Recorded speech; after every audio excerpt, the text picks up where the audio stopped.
away from her, you bitch! What's up, Vault Dwellers? Now, before you come at me with torches and pitchforks, just let me be clear. This is my personal list of sequels that I generally think outshine the originals. I'm not saying the originals were bad, but sometimes the second or third film just hits harder, goes bigger, and taps into something the first one didn't quite master. I know those will stir up some feelings. Some of you are going to be screaming blasphemy into the void, and that's totally cool. I invite it. Get in the comments and fight me about it. Respectfully, of course. Just know that these are the sequels that rocked my world harder than the predecessors. More action, more heart, more laughs, more blood. Whatever the reason. These 13 follow-ups aren't just great. They crushed the originals. All right, let's dig in.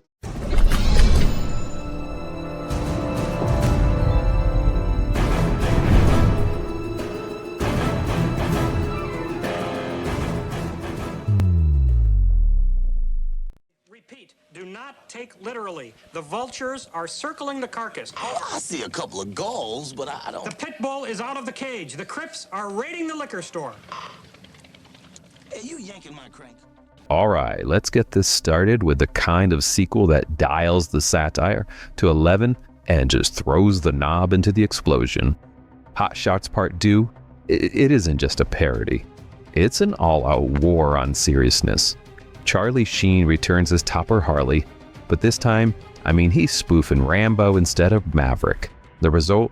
A bullet-riddled comedy fever dream with body counts, blood gags, and one-liners that feel like rejected action movie taglines, and I mean that lovingly. While the original Hot Shots took aim at Top Gun, Part 2 widens the scope and hits everything from like Rambo 3 to Apocalypse Now. It's the kind of sequel that knows exactly what it is. Louder, dumber, funnier, yet it's actually strangely more focused. The jokes per minute ratio, it's off the charts. And the production value it outpaces the first. Director Jim Abrams goes full Zucker-style madness with gags that include war crimes turned into punchlines and a literal body count scorecard. This isn't just a sequel. It's a lovingly absurd action buffet with more gags than bullets, which, if you've seen the film, that's actually saying a lot. War. It's fantastic. Nobody's walking out on this fun old-fashioned family Christmas. No, we're all in this together. This is a full-blown 4-alarm holiday emergency here. We're gonna press on, and we're gonna have the happiest Christmas since Bing Crosby tap danced with Danny Kaye. Yeah, sure. The original Vacation gave us Wally World and dog-related trauma. But Christmas Vacation, it's the real crown jewel of the Griswold saga. This time, it's all about Clark's quest to create the perfect holiday.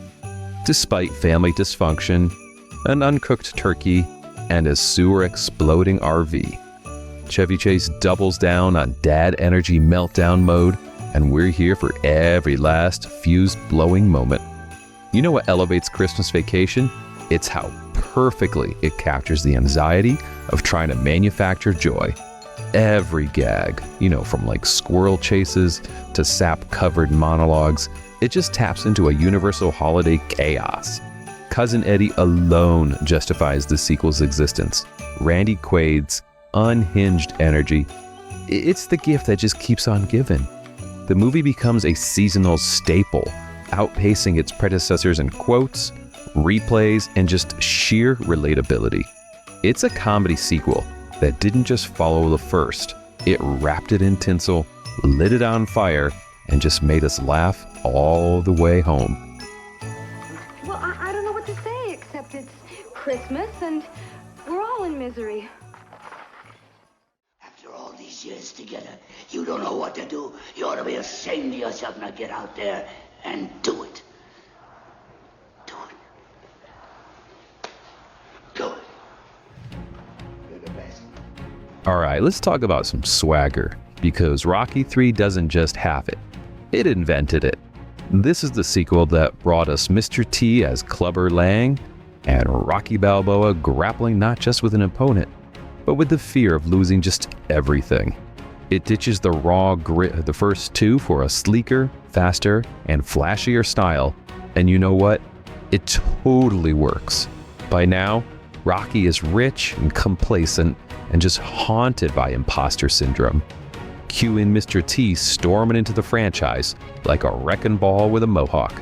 Oh, and don't forget Thunderlips, the ultimate male baby. What makes this sequel soar, it's the honest evolution of Rocky's character. I mean, he's no longer the hungry underdog. He's the champ who forgot what hunger feels like. Stallone's direction finds energy in reinvention, showing a fighter who has to learn to fight for his soul again. The beach training montage of Apollo, I mean, that's like emotional storytelling through Speedos and sweat. Clubber Lang, it's just like all rage and intimidation. Arguably Rocky's most physically terrifying opponent. And let's not forget, this is the film where Mickey dies. I mean, that was such a gut punch. Rocky III showed that sports sequels, they could push character arcs, not just pump fists. It's victory with a dose of vulnerability. Maybe we could win it back together. Eye of the tiger. Come to me, Superman. If you dare, I defy you. Come and kneel before Zod. Zod! So you want super-powered sequels? Oh, this one gave us kneeling before Zod and Superman throwing the giant S-shield net. This picks up where Donner's original left off, and Superman 2 lets the Man of Steel face some real stakes. Love, identity, and 3 supervillains with a collective chip on their shoulder, about the size of the moon. Gone is the slow burn of the origin story, and here we dive headfirst into chaos. Despite the director swap drama, Donner shot most of it before he got replaced, this movie flies high thanks to its unforgettable villains and emotional core. Clark Kent giving up his powers for love. The dinner scene where he gets beat up as a mortal and then comes back for payback, I mean, that was just friggin' awesome. Terrence Stamp's Zod is the gold standard for icy menace, and the climactic Metropolis battle sets the blueprint for superhero showdowns decades before CGI ruled the day. I mean, plus, Lois Lane finally puts the pieces together. It's about time. Is there no one on this planet to even challenge me? From hell's heart, I stab at thee. For hate's sake, I spit my last breath at thee. You know a sequel's a classic when half the quotes people remember from a franchise comes from it. The Wrath of Khan is where Star Trek found its soul and its nemesis. Ricardo Montalban's Khan, he's like Shakespearean in his fury, just delivering vengeance with chest-bearing charisma and literary flair. What makes this a seismic leap over the slow-moving original? It's the emotional intelligence. We have aging, friendship, revenge. These are the themes that give the film its gravity. Spock's sacrifice? It's one of the most gut-wrenching moments in sci-fi, elevated by Nimoy's performance and Shatner's just raw reaction. The director crafts just a naval-inspired chess match in space, complete with strategic maneuvers, ethical dilemmas, and heartbreaking consequences. It's lean, tense, and packed with character development. Everything the original film lacked. For Trekkies and casual fans alike, this is the one that boldly went where no sequel had gone before.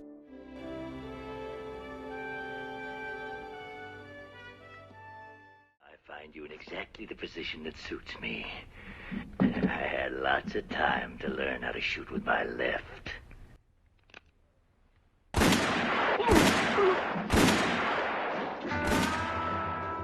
All right, I mean, and this might be the only film on the list that's a prequel technically, but let's not get hung up on chronology.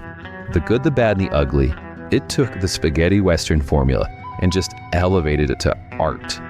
It's a masterclass in tension, composition, and what can happen when 3 morally gray gunslingers chase buried treasure across a war-torn landscape.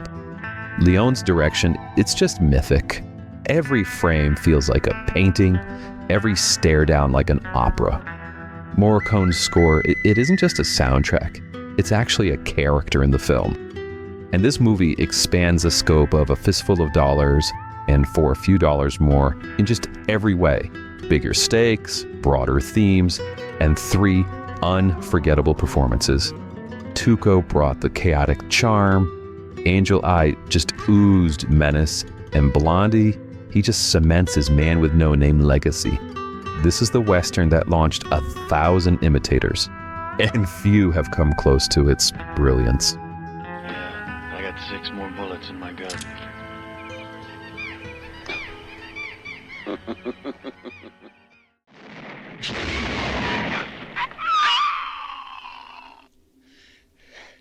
Gotcha, didn't I, you little sucker?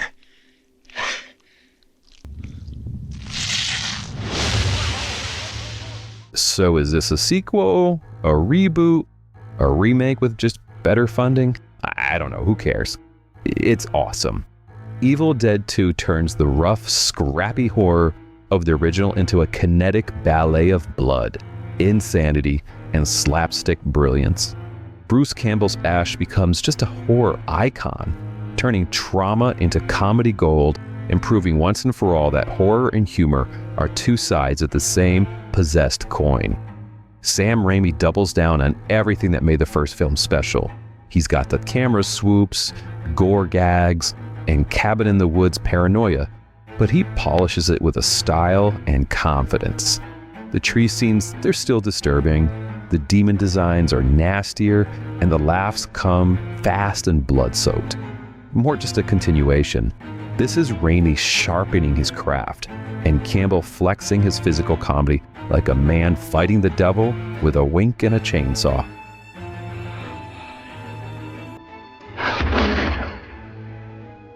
Don't think so.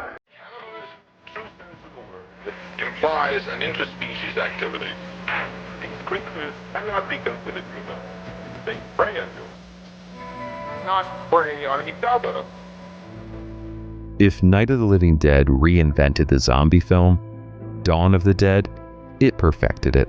Romero's sequel doesn't just up the gore, it expands the scope, satires consumer culture, and just delivers a dystopian shopping spree that hits harder with each decade.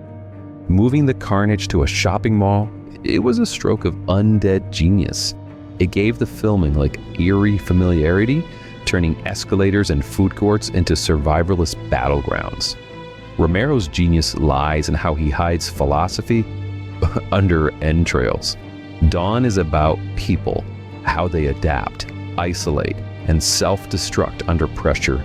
The survivor's fortress eventually becomes their prison. And the zombies, I mean, they're just reflections of us, wandering aimlessly through consumer hell. Tom Savini's makeup effects, they broke new ground here, showing that horror could be bloody and smart. This isn't just a great horror sequel. I mean, it's just one of the greatest sequels in any genre ever.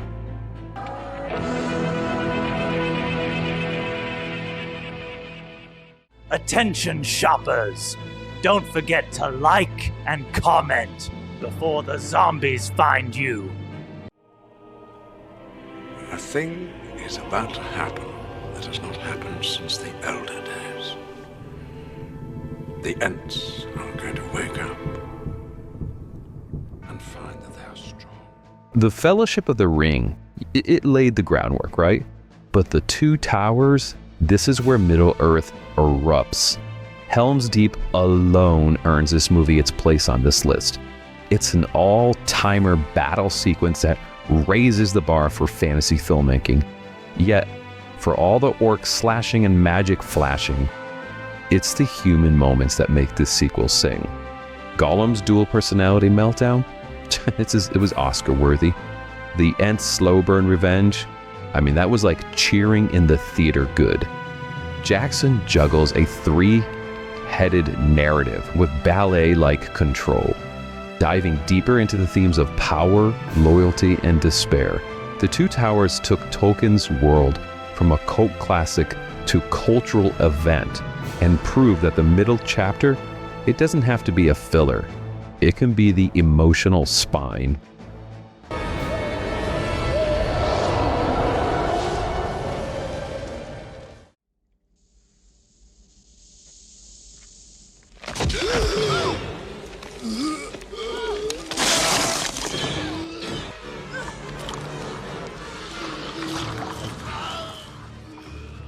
Ridley Scott made a haunted house in space. James Cameron turned it into a war zone. Aliens didn't just follow Alien, it transformed it. It added Marines, military firepower, and one of the most badass mother-daughter dynamics in sci-fi history. Ripley became a full-blown action icon here, and Sigourney Weaver delivers a performance just equal parts grit and grace. This is how you do escalation. The xenomorphs multiply, the danger intensifies, and Cameron brings his tech-heavy, pulse-pounding sensibilities to the party. I mean, we got some flamethrowers, drop ships, and smart guns. And still, it's the emotional beats that land the hardest. Hicks and Ripley, chemistry. Newton Ripley, pure heart. And the Alien Queen, I mean, just the greatest nightmare fuel in space. Aliens set the template for action horror and prove that smart sequels reinvent rather than repeat.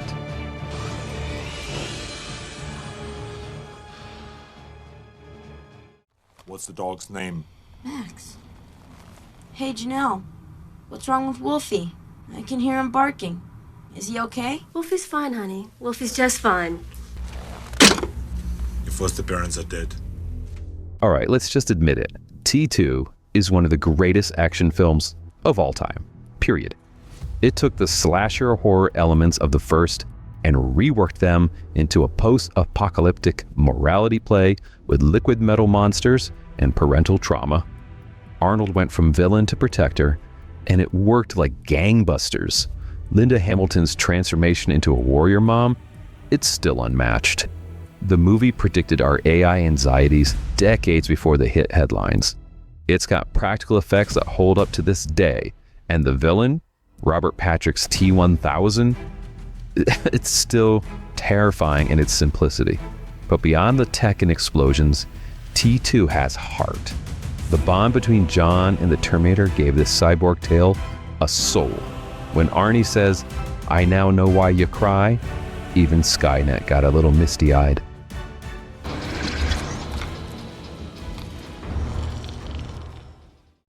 I'm not afraid. You will be. You will be. You want bold? How about a sequel that ends with the heroes defeated, the villain triumphant, and the biggest plot twist in cinematic history? Empire, it's the high mark of the Star Wars saga, and a masterclass in deepening mythology. Luke's journey just gets heavier, Leia and Han's romance crackles, and Yoda drops some wisdom bombs. And Vader, he just becomes more than a heavy breather. He becomes mythic. The tone is darker, the stakes are higher, and the character arcs are just so much deeper.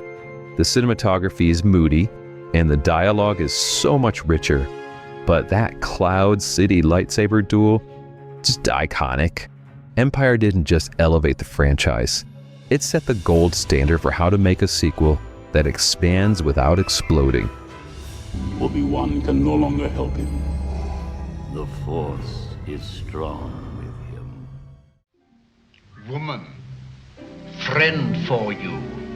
Woman, friend, yes, I want friend like me.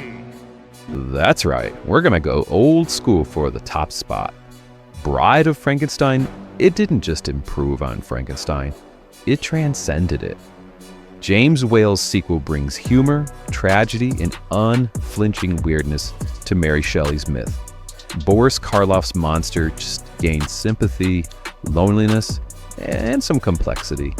He's no longer that lumbering brute. He's a being desperate for connection. This film adds mad science to emotional depth. Dr. Pretorius is delightfully twisted, and the gothic set just drips with style. The bride is only on screen for like minutes, yet her hiss and posture it became legendary. The score, the lighting, the moral ambiguity. This is 1930s filmmaking at its boldest. Bride is more than a sequel. It's the original Monster Mash elevated into poetry, and it remains the blueprint for how to build and break a heart on screen. To a new world of gods and monsters. I can't believe he didn't include Godfather 2. You are dead to me. All right, so there you have it. That's my 13 sequels that, in my totally subjective and totally correct opinion, left the originals in the cinematic dust. Whether by leveling up the action, deepening the characters, or just going completely bonkers, these films prove that lightning can strike twice, and sometimes even harder. Do you agree? Do you disagree? Do you want to fight me over not including Godfather 2? Well, that's what the comments are for. And hey, while you're there, if you love this kind of nerdy movie talk, don't forget to like and subscribe. And keep it weird, folks.